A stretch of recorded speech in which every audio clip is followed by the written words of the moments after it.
Now from the paragraph number 9. One of the famous papers of 1905 was Einstein's special theory of relativity. 1905 की Einstein की सबसे famous paper special theory of relativity थी, according to which time and distance are not absolute, और जिसमें यह कहा गया कि समय और दूरी एग्जैक्ट नहीं है, कंप्लीट नहीं है.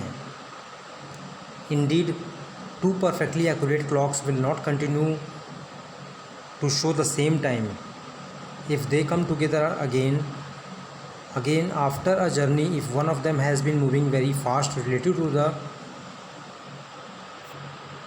other. इसमें ये बात कही गई कि वास्तव में जब कोई जर्नी होती है, कोई यात्रा होती है जिसमें समय और दूरी दोनों ही देखा जाता है, तो यदि इनमें से कोई भी चीज़ या जैसे डिस्टेंस या टाइम मूव चल रही है very fast relative to the other, दूसरे के सापेक्ष, तो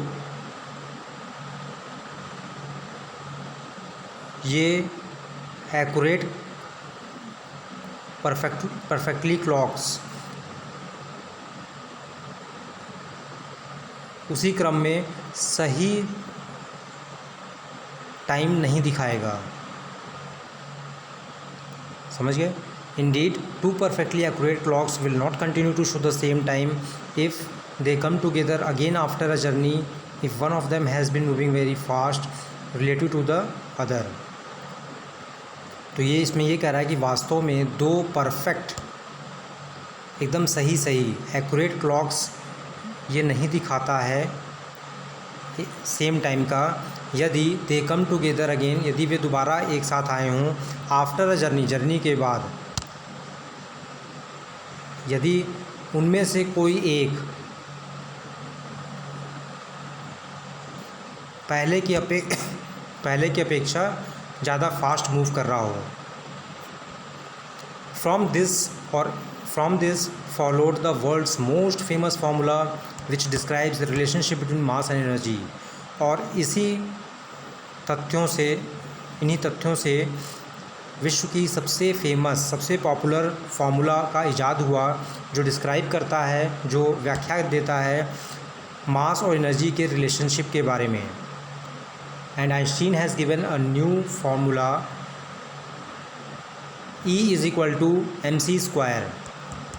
In this mathematical equation, E stands for energy, m for mass and c for the speed of light in a vacuum about 3 into 10 the power 8 metre पर second. देखिए इसमें कहा गया कि जो अभी हमने आपको तथ्य बताया उसको देखते हुए विश्व का सबसे फेमस फार्मूला आइंस्टीन ने इजाद किया जो यह दर्शाता है कि मास और एनर्जी के बीच में क्या रिलेशनशिप है. उन्होंने इस फार्मूले को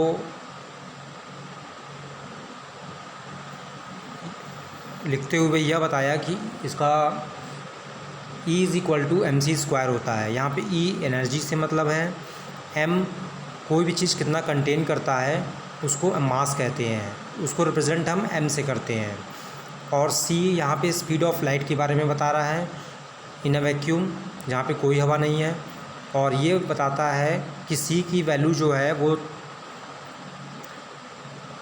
3 लाख किलोमीटर पर सेकेंड, जिसको हम मीटर पर सेकेंड में अगर चेंज करें तो ये हो जाएगा 3 इंटू 10 दी पावर 8 मीटर पर सेकेंड. अब लास्ट में इसमें ये बताया गया है जो ब्रैकेट में बना हुआ है कि when you sit with a nice girl for 2 hours it seems like 2 minutes. जब आप किसी अच्छी लड़की के साथ 2 घंटे बैठते हैं तो ऐसा प्रतीत होता है कि आप सिर्फ 2 ही मिनट बैठे हैं. और when you sit on a hot stove for 2 minutes, और यदि आप हॉट स्टोव गर्म स्टोव पर बैठे हों सिर्फ 2 ही मिनट, इट सीम्स लाइक 2 आवर्स, और ऐसा प्रतीत होता है जैसे आप 2 घंटे बैठ गए. तो दैट्स रिलेटिविटी, यही रिलेटिविटी है जिसको अल्बर्ट आइंस्टीन ने डिस्क्राइब किया. Para 10. While Einstein was solving the most difficult problems in physics, जब आइंस्टीन सबसे डिफ़िकल्ट प्रॉब्लम्स फिज़िक्स की सॉल्व कर रहे थे तो his private life was unravelling, तो इनकी जो प्राइवेट लाइफ थी, निजी ज़िंदगी थी, वो फेल होने की शुरुआत होने लगी। Albert had wanted to marry Mileva right after finishing his studies. Albert चाहते थे मिलेवा से वो शादी कर लें अपनी पढ़ाई ख़त्म होने के बाद, but his mother was against it, लेकिन उनकी माँ इसके अगेंस्ट में थी, इसके ऑब्जेक्शन में थी। She thought Mileva who was 3 years older than her son was too old for him. उनका विचार यह था कि जो मिलेवा है, उनकी होने वाली पत्नी, आइंस्टीन की होने वाली पत्नी, वो उनके बेटे आइंस्टीन से 3 साल बड़ी है और एल्बर्ट आइंस्टीन के लिए वो काफ़ी बूढ़ी है। She was also bothered by Mileva's intelligent, उनको मिलेवा के बौद्धिक क्षमता पर की भी चिंता थी। She is a book like you, वह तुम्हारे लिए बुक की तरह है।